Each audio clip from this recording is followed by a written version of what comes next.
Une bouteille en plastique met en moyenne 400 ans pour disparaître dans la nature. Entre-temps, elle a également pollué l'environnement avec les nanoparticules de phtalate dont on commence tout juste à mesurer les effets sur la santé. C'est en partant de ce constat qu'une mère de famille israélienne a décidé d'inventer un plastique biodégradable. Ce que vous voyez derrière moi, c'est une immense décharge transformée en parc. Quand j'ai fondé TIPA il y a quelques années, j'ai pensé à tous les déchets que nous générons, tous ces emballages qui finissent dans la nature où ils vont rester des centaines, voire des milliers d'années.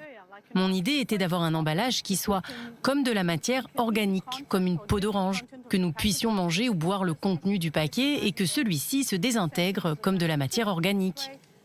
Avec l'aide d'experts, Daphna Nissenbaum a donc mis au point un plastique qui, sous l'effet de la chaleur et de l'humidité, se dégrade intégralement au bout de 6 mois.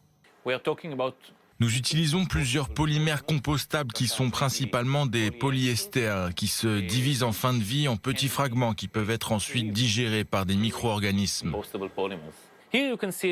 Ici, vous pouvez voir l'exemple d'un polymère entièrement naturel car il est produit par des bactéries.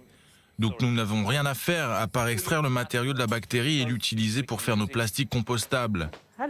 La start-up s'est spécialisée dans les plastiques souples qui en général ne sont pas recyclables et représentent donc un immense marché potentiel. Mais l'emballage doit être à la fois souple, solide, léger et bien sûr étanche, un vrai casse-tête pour les scientifiques.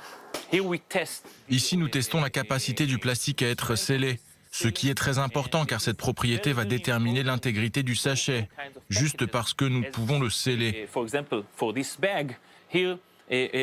Ici, nous étirons les plastiques pour connaître leurs propriétés mécaniques. TIPA a déjà de nombreux clients en Europe, en Australie et aux États-Unis. Ces emballages sont utilisés dans l'alimentation, pour les snacks et les produits frais, mais aussi dans le monde de la mode. J'ai été présentée à Stella McCartney il y a quelques années. Et immédiatement, nous avons su que nous allions travailler ensemble. Elle a annoncé en 2017, pendant la Fashion Week, qu'elle allait changer tous ses emballages pour TIPA. Et c'est ce qu'elle a fait. C'est une célébrité qui prône le développement durable. Et elle a pris la bonne décision. Seul inconvénient, pour que l'emballage se dégrade en 6 mois, il faut le trier et le mettre au compost. Quand Henry Ford a produit sa première voiture, il n'y avait pas de route. Et aujourd'hui, nous utilisons tous la voiture. Et il y a des routes partout.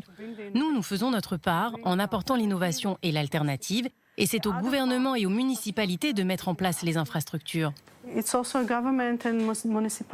Avec son plastique compostable, TIPA compte bien changer la donne.